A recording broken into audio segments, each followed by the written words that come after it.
Would you rather be than right here, right now? Would you rather be than right here, right now? Let's go, guys. We're going to knock their ass off. Did your dad talk about World War I? He never talked about it much, no. He was always a proud Marine. 3 years ago, I went back to the remembrance of the Battle of Belleau Wood, which they still hold every year in France. It's the battle that turned the tide of the war. The 6th Marine Division, 6th and 5th Marine Divisions, which he was a part of as an 18-year-old. Legendary battle. I just wrote a poem called Belleau Wood, which was published in this June's issue of Leatherneck magazine in tribute to it. And I received a wonderful letter from the Commandant of the Marine Corps commending me for the poem. 90 years after that war had been won, those fields at Belleau Wood were visited by his son. It was there that he learned that the grateful French nation had renamed those scenes. They were now the woods of the United States Marines. Wow. Yeah, that's what they call them now. That's spectacular. Well, when England first entered the war in 1939, I was just 14 years old. Winston Churchill took over as Prime Minister in 1940. And I used to listen to his inspiring speeches on the radio. They would blow me away. Let us now conduct ourselves so that the British Empire were to last 1,000 years. People would still say, this was her finest hour. Winston Churchill to me was the primary historical figure of the 20th century. He inspired me. I'll tell you how he inspired me. Even though I was in service later during World War II, when I got out, went to school, I became a history major, and with a heavy major in English history. Did you read, I assume you read everything there was that Winston put out, which was a lot. Oh, he was a prolific writer, artist, statesman, just everything. And yes, his leadership, you had asked me this earlier, his leadership, I hope, did inspire me as to how to try to inspire other people. It was more by example, though, than even by his great pep talks. Yeah. My father was into athletics. He loved them. My mother knew nothing about athletics. Literature was her. She'd only gone through first grade in elementary school, but she knew the complete works of Shakespeare and many others. And she got me very interested in poetry, so interested that just about 2 or 3 months ago, I had published a 248-page book of poetry that I have written. That was inspired, and the book was dedicated to the memory of my mother, Ida. And in fact, when I went off to join the Army Air Corps in 1943, after I just graduated high school, my mother gave me a book of poetry, and I read through it, and then many years later, more than almost 50 years later, after our Buffalo Bills had lost a Super Bowl game, I recalled 4 lines from that book of poetry. Fight on, my men, Sir Andrew said. A little I'm hurt, but not yet slain. I'll just lie down and bleed a while, and then I'll rise and fight again. I took that when we got back to the Buffalo Bills facility, typed it up, posted it on our bulletin board, and about 10 players came up and asked for copies of it. And it did inspire them to go back again the following year, and again to the Super Bowl. I'm very conversant with what took place at Nuremberg, the trial of the most vile of the Nazi war criminals, and I've studied it in depth. Remember the great movie with Spencer Tracy, among others, that I did view, too, about justice at Nuremberg. Shane Conlan, tremendous addition to our team. We drafted him my first full year here in 1987. When it came time to make our pick, our director of player personnel at the time, Norm Pollum, who was an outstanding director of player personnel, wanted us to pick a guy who was a bit higher rated on the board than Shane, but he was a bad character guy. We talked back and forth, and Norm Pollum finally said, Marv, if you take my guy, he's going to go to the Pro Bowl. And I said, Norm, we want to take someone who's going to send us to the Super Bowl. We picked Shane Conlan. We went to the Super Bowl. That other guy wound up in jail. Well, Well, the backstory is I had left college coaching and gone into the business world, was selling advertising. My college coach became the head coach became the personnel director, with the Montreal Alouettes. And he called me and said, you need to be in football, and you really, scouting is what you do best. So I'm going to hire you as a part-time scout, and you cover the Northeast, the NFL, colleges, etc. So I said, great. And so every Tuesday night, religiously, I'd sit down and write my reports and send them into Montreal. And didn't have much feedback. I would talk to my college coach from time to time about an assignment or a player. And he always respected my opinions. And so at the end of the season, or toward the end of the season, he said, you need to come up here. The head coach wants to meet you. So I went up there and I met with the head coach, and he said to me, I've read your reports. And I was astounded. What head coach reads the reports of an unknown scout? And he said, I really like them. I think you got a lot on the ball, and we need to get you more involved. So they did. They expanded my remuneration and my job, and then, of course, we won the Grey Cup, and we went to Kansas City, and the coach was Marv Levy. So that started a relationship that exists still to this day. And I often say that everything I know about pro football and most of what I know about life, I learned from Marv Levy. Just wake up in the morning and say, where would I rather be than right here, right now? Now, you bet. Absolutely. I can recite all the Marvisms in my sleep. And I believe every one of them. Where else would you rather be than right here, right now? Would you rather be than right here, right now? I was a coach of the Montreal Alouettes, and at that time we had only one person in the player personnel department. He was director, the only scout, and he came to me and said, is it possible for us to hire 2 or 3 guys part-time just to go to NFL training camps so that when the NFL makes their final cut, there might be a guy or two we really like. We approached our owner. He said yes. Paid him $500, each of those guys. Well, those reports started to come in from the guys that he had lined up. I didn't know who they were. And finally I said, wow, who's this guy here sending these reports? He said, his name's Bill Polian. He used to be a high school coach, but now he works for a magazine. I said, I want to meet him. Bring him in. So I did meet Bill, and I continued to see his reports, and I became the coach of the Kansas City Chiefs. I talked them into hiring him as a full-time scout with the Chiefs, and in his career marched up the way from there. He convinced Ralph to consider me. Yeah, that's it. Yeah, I had been with the Chiefs. As it happens with everybody, we got a little bit better incrementally, a little bit better every year. Didn't quite make the playoffs. 9-7 my last year, but I was fired. Happens to them all. Okay, I spent a year in the USFL with the Chicago Blitz, and Bill then was our general. I recommended him to be our general manager, and he was. Well, the league went out of business. He was hired as a scout for the Bills. Ralph Wilson saw what a great one he was when he had a move to make. He hired Bill as the general manager, and when there was an opening coming up for the Buffalo Bills, it was Bill Polian that went to Mr. Wilson and said, I know the coach we want. So that's how I got back there. Strange connection back and forth. John Butler at the USFL,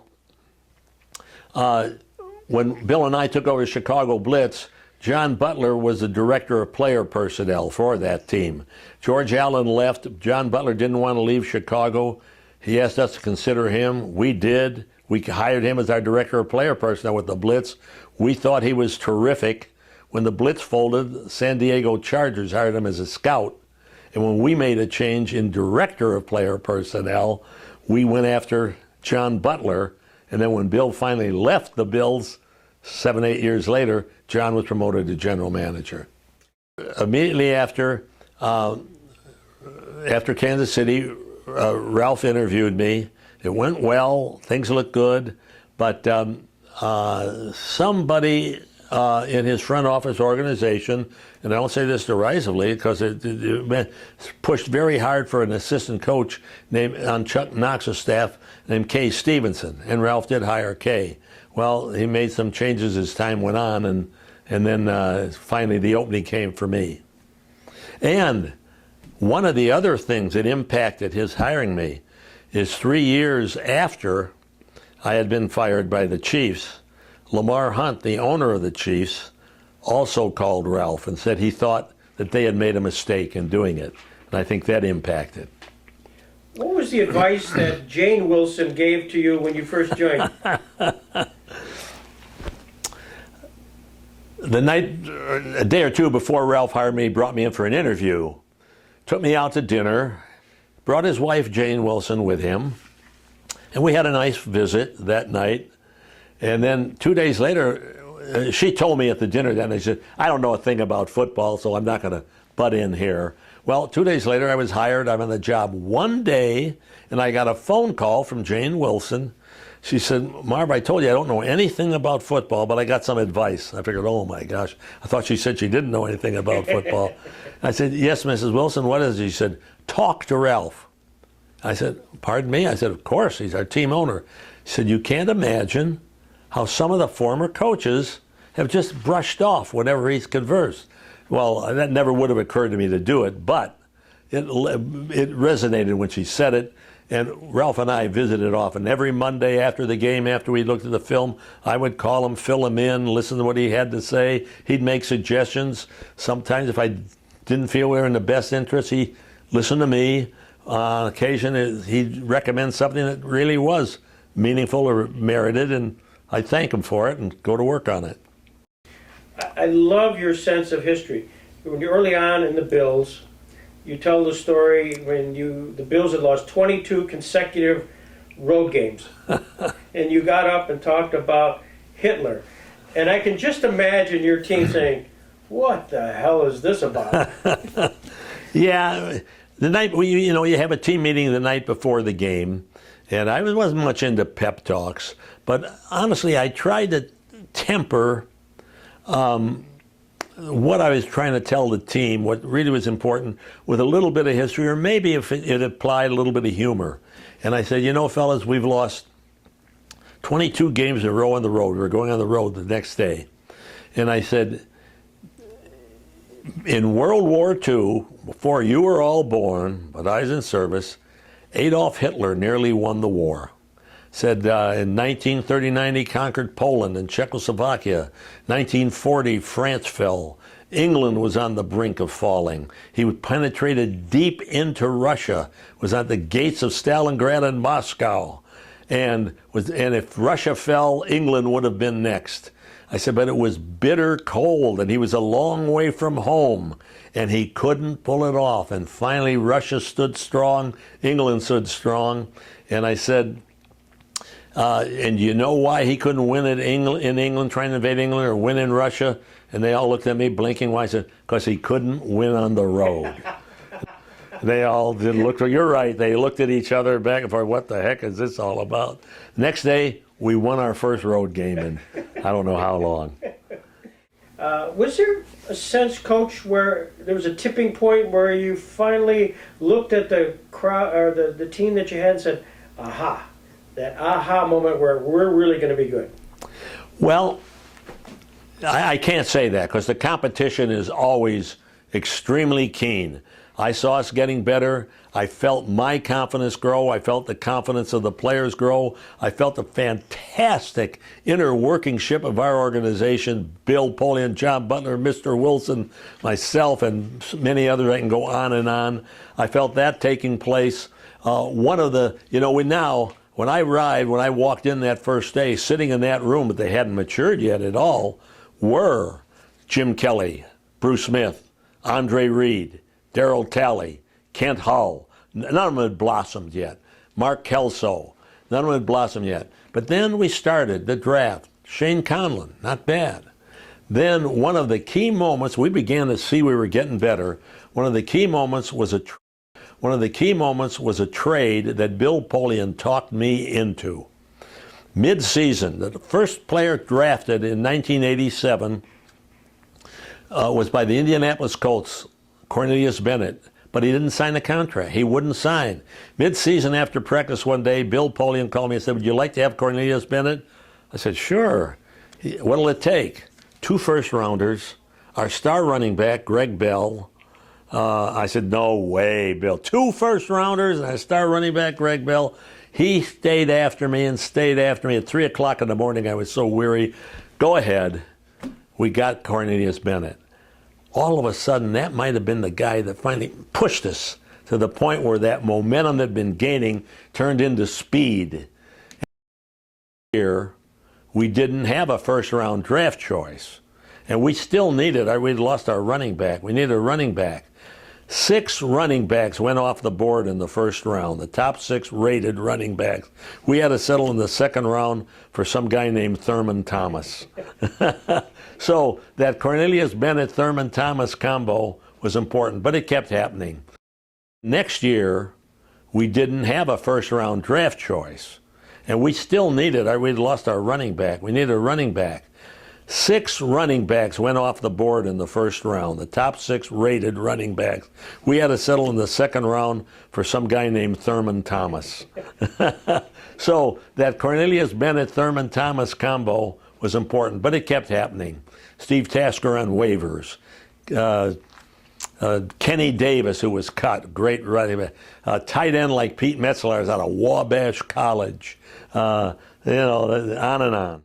The K-gun, the K-gun, I don't know what I thought, but I never affiliated the term K-gun to Keith McKellar. Yeah. Everybody would think it was Kelly. Yeah. Yeah. Well, the K-gun, when we went into that formation that ran the quick no huddle, it often meant that Keith McKellar, who was a speedy tight end, not necessarily a big, husky, blocky guy, we'd put him into the game. So, and we put our quarterback back in the shotgun formation, which wasn't real prevalent like it is now back then. So if we wanted to get that group on the field, we'd just say K-gun. Then they knew who to go in. Not Keith, you go in at tight end for so on, and K-gun. 1989, we're back in the playoffs again. We get in it, we have a game on the road in Cleveland. Going into the fourth quarter, we're losing by 18 points. There was no 2-minute rule, extra point rule in yet then. Losing by 18 points, so 2 touchdowns and a field goal even won't win it for us. We need 3 touchdowns. And I said to our coach, all right, we're going to our 2-minute drill now, going into the fourth quarter. So we got to speed it up if we got any remote chance. Took the ball, went down and scored. Good. Stopped them after a while. They punted. Took it and went down again and scored. About 3.5 minutes left to play in this 2-huddle offense, which is no huddle, quick line of scrimmage, call your play, hurry up. Now, we get the ball back with 1.5 minutes to go at about 70 yards. Go to our no huddle, call it K-gun if you want, we didn't yet. Go to our no huddle, and down the field we go again, and on the dying last play of the game, last series of the game, Ronnie Harmon was a super receiver, trying to look down to be sure his feet were in bounds in the end zone, couldn't hold on to a pass, dropped it. We lost the game. Broke my 9-year-old heart. Me too. So walking off the field with Ted Marchabrod, our offensive coordinator, Tom Bresnan, our line coach, we're all looking at each other with this sort of look on our face like, what is he thinking? What is he thinking? Finally, I said it. I said, why don't we make that our offense next year? Both Ted and Tom said, what do you think we were going to say? And that was it. Yes, it does put extra pressure on your own defense. Puts tremendous pressure on your opponent's defense. They couldn't substitute. Sometimes they were hurrying up to get the call, to get the count, to get their signal from the sideline. Once we went to the K-gun, some startling things happened. We cut our playbook by 80%, down about 20% it was before. Wow, what's going on here? A lot of coaches say, well, gee, we can't take all those plays out. We can't take them out in order to do it. But what happened? Our practices had to go bang, bang, bang, bang, bang. They went faster. We got tremendous repetition on our plays because there were so few of them. They understood them. They began to get them down right. Practice was shorter. Now, if we ever got in a game and got a comfortable lead, if there is such a thing, we'd come out of it and go to a slower, grinded out style, huddle up form of play to run time off the clock and let our defense rest. No, I know what had happened. We were starting the game. We'd won the coin toss or whatever the coin toss came out. We were going to receive the opening kickoff. And before the game, the time came for the singing of the national anthem, and our players laid their helmets on the ground. And the national anthem was over, and one of our defensive players, when the national anthem was done, reached down, picked up his, what he thought was, guy standing next to Thurman, his helmet. Okay. But he had picked up Thurman's.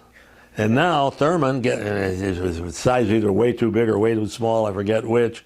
So, but our offense is out on the field. The guy that picked up the defensive helmet, since his team wasn't there, had it in his lap. He didn't know that it was the wrong helmet. So that's why Thurman went trying to track it down. The great comeback game is certainly most memorable. You look at that one, Manny. There was one game, yes, against Miami. We're very late in the game. We were down by 11 points and came back with 4 minutes to go and won it. The last play of the game, Jim Kelly fades back to pass, and he's not a real fleet of foot guy. Of course, he faded back to pass. No one's open. No one's open. The time ticks off the clock, and he starts running for the end zone from the 2-yard line, and he dives in and scores. We beat Miami. After the game, I told Jim that the touchdown was not allowed because we got called for delay of the game penalty while he was running in. And he knew I was kidding. When Steve Christie hits the one that sort of ends the 93 game, was that your emotions kind of explode at that point where you could no longer be the sober coach, you could just kind of go, you're a fan? Well, you know, you're so immersed in the game while it's going on. You go ahead with 4 minutes to go after that great comeback, and then they march down the field and come within a whisker of getting the winning touchdown. A defensive play by Phil Hansen saved it, and it's not remembered well enough. The great Phil Hansen making a tackle on the 3-yard line, diving at the heels of Lorenzo White to keep him from going in the end zone. They kick a field goal, go to the overtime. So sure, it was an exuberant feeling. You almost can't believe it. It was quite a raucous locker room in there afterwards, yes. I said it earlier, ability without character will lose. Boy, did he have both of those, ability and character.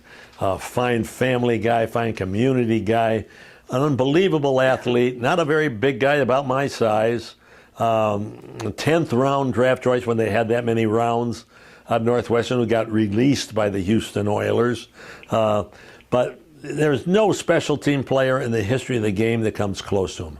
Cover kicks, return kicks. He was a fine receiver. We got decimated by receivers. We played him one game. He had over 200 yards in receiving. Jim Kelly used to be at me all the time, play him more in the offense. I said he's too valuable a special teams player. Bill Parcells once told me before a game that he had to prepare harder for Steve Tasker than any one other individual on our team. The Pro Football Hall of Fame Board of Selectors 2 or 3 years ago selected the all-time team, and all-time guards, all-time tackles, the all-time hardcore special team player in the history of the game that they selected was Steve Tasker. Well, then why doesn't he go in the Hall of Fame? It's 1/3 of the game, the kicking game. And boy, I just can't believe anybody could be that good. If he was in civilian clothes and walked in that door right now, no one would ever think, oh, that guy couldn't play professional football, not at his size. Don Perkins, there's so many things that happened there. When I went as an assistant coach at the University of New Mexico in 1954, believe it or not, New Mexico was a segregated state. Don Perkins, African American. It was a segregated state, and they just passed the law that took it away during General Eisenhower's administration. New Mexico opened its doors for the first time to minority students. I went back and recruited a 165-pound guy out of Waterloo, Iowa, named Don Perkins. Talk about ability and character. Wow, great student. He, one other guy, Chuck Roberts, and another guy, Joe Gale, were the first 3 African-American players at the University of New Mexico. Now, okay, fast forward. 2 years in a row, Don Perkins led the nation as a collegian in rushing yards, in kickoff return yards, and in interceptions, because you had to play both ways then. 2 years in a row in all three categories. Yet he was by then maybe 175, 180 pounder. 1960, he graduated.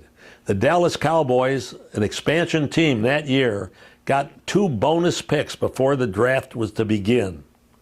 They picked Don Meredith, their quarterback, and Don Perkins. He went on to become a fantastic running back for the Cowboys, but an injury after 5 years shortened his career so that he couldn't go on. Reeves, who was a teammate of his, later a great coach in the league, told me, greatest football player I ever played with or have seen. That's Don Perkins. While at New Mexico, that was where you first recited the phrase that everybody knows you by. What inspired that?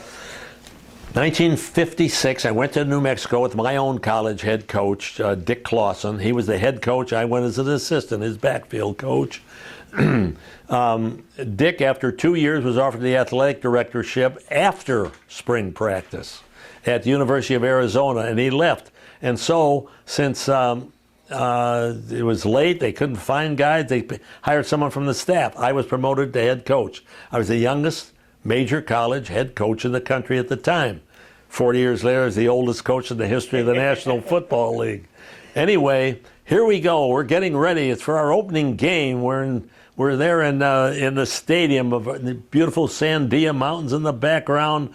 The band playing, pretty cheerleaders dancing, and the players gathered around me for inspiration. What do I know?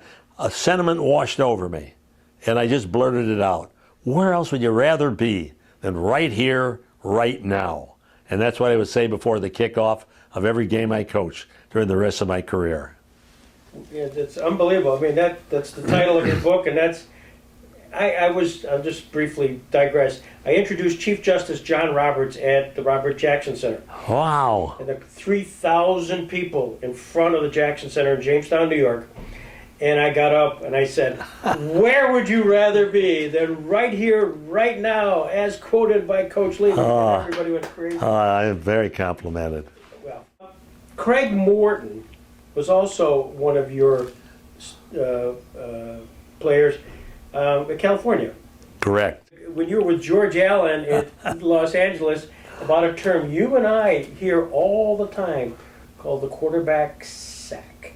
Right. Give me the story there. Well, now the years pass from what I've just talked to you about, and it's, at least about 10 years after that. I was an assistant coach with the Los Angeles Rams under George Allen. They were in Los Angeles then, and we were getting ready to play the Dallas Cowboys, and Craig was their quarterback. And before the game, George, who always gets fired up and ultra emotional, says to our players sitting in the room, players like Deacon Jones and Merlin Olsen, he says, today we're going to play those Dallas Cowboys, George Alfred, and we're going to take that Morton salt and pour them in a sack. Morton salt, of course, being a product.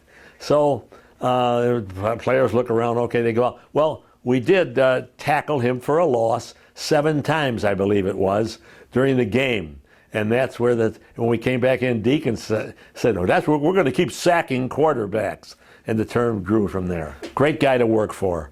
He was unusual in many ways. Another high character guy, very high character.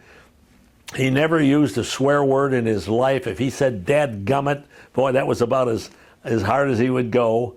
But he was a great teacher. What an innovator. He's the first guy to introduce the nickel defense, that many defensive backs. First guy to hire a kicking teams coach in the history of the league.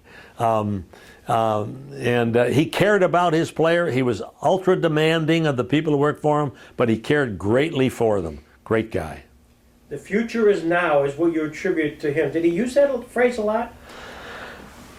When George Allen, I was with him with the Rams for 1 year. And we had a winning season. We went to the playoffs, didn't go all the way, went to the playoffs. But George was in a contentious relationship with the owner of the team, and he got fired. About 6 other teams came after him right away, one of them the Washington Redskins. He took the job with the Redskins, brought his whole staff with him. myself included. Now we're getting ready for the first day's draft, that April. And George stayed at the same hotel I stayed at. We hadn't gotten permanent residences yet. We walked to work, and he came down looking very tired. Said, I was up all night. I was talking. I was trying to make some trades with the Rams. I wanted to get some of their players. Well, when we got there, George said, fellas, I just made a trade. He said, well, what did we get? Well, we got Richie Pettibone, Maxie Bourne, Jack Pardee. He went on about 4 or 5 other outstanding players. Myron Patios. Myron Patios, and running back not Chris Burkett. We had a center. There were several. Wow, everybody's blinking their eye. And our director, player person, said, gee, what did we give? George said, our first, second, third, fourth, fifth, sixth, seventh draft choice. And the guy screamed, fell out of a chair, and he said, there goes our future. George said, the future is now. Tell you another story about George. Where we worked at the Redskins facility, he wanted a second car, not that anybody else's family drove it. He wanted it parked right outside his office, and he wanted the lights left on in his office all night, so that anybody driving by would say, oh, George Allen's still in his office working. On we go down to number 3, and Johnny Rodgers was the ordinary superstar. He came to the CFL after winning the Heisman Trophy in 1972 and signed the first ever $1 million contract in the Canadian Football League. Yeah, Johnny Rodgers was the Heisman Trophy winner the year we went, and believe it or not, our owner offered him a $1 million contract, which is like offering somebody $50 million today. And so Johnny didn't go with, I forget who it was who drafted him first in the NFL. They wouldn't even match the contract. He came up there, and he was a very self-centered, spoiled guy. Actually, Johnny, before, at a later time, got in great trouble. Many years later, wound up in jail. He came out, he's rectified himself, turned himself around now. He's an advisor to players at the University of Nebraska, his alma mater, and done a great turnaround, and that was great. He tried to change his name once, by the way, instead of to John Rodgers, to J.R. Superstar. Bud Wilkinson was an amazing coach at the University of Oklahoma, still was the coach of the greatest winning streak in college football history at the University of Oklahoma, 47 straight games. I went to every clinic he gave. One time he finally recognized me. Said, are you here again? Invited me to his spring practice. I learned a lot from him. Brilliant man, very literary. He could sing every college song you've ever heard on tune as well. When he get angry, you knew when he get angry. He didn't do it much. You gotta come upfield with it. But when he did, you knew who was boss. Get upfield, stop dancing. Marv never speaks just to talk. He speaks because he has something to get across to you. Everything that he did had meaning to it.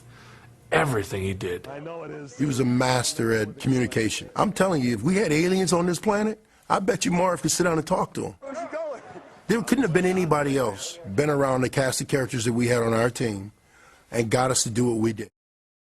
We were getting wiped out in the game. Jim Kelly was injured, was out of the game.